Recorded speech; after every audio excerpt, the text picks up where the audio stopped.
Hey, it's Justin, the Renegade Realtor. I am broadcasting from Ojai, California, beautiful town north of Los Angeles. I was just talking to a realtor associate of mine, and we were talking about this house in particular. We were wondering, when does a ranch house stop being a ranch house? And what I mean by that is, I think most people would say, well, this is a ranch in stylistically.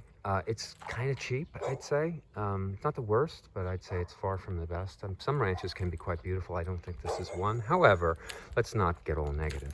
Here's some I'm kind of, I have a lot of problems with pavers as a way to do a to do a walkway. This actually I find quite nice. But anyway, we're going to go, and here's a door that I don't think exactly matches the house very well. Ranch should be simple, fairly simple.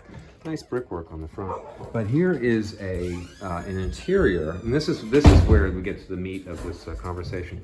Here is an interior that is kind of adobe, kind of Spanish, kind of not ranch-ish. So that's where the question comes in. I feel like this house, they've chosen to do a rather kind of Spanish-ish kind of decor, maybe. I think is that fair to say? And it's so you've got something vaguely Spanish on the inside, and vaguely ranch-ish on the outside. I mean, I think this is technically a ranch house, right? It's a nice walk-in closet. They've done a beautiful job on the interior of the house, and then my only complaint is that it is it's a pretty modest. It is a pretty modest exterior. Let me see if I can get out. Wow, locked in. There we go. A little needs work. Anyway, here's a nice back porch, a big back porch, and not bad. But I mean, it's pretty modest neighborhood and a pretty modest house. I think if you lived here, I imagine you'd be happy. It's dead quiet.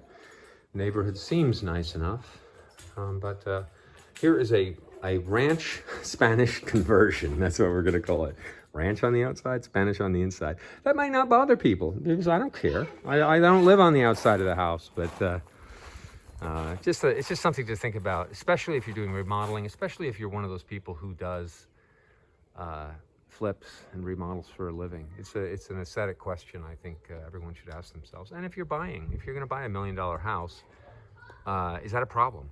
Anyway, this has been Justin, the Renegade Realtor, from broadcasting from Ojai, California, from Coast West Real Estate. Thanks for tuning in. Bye-bye.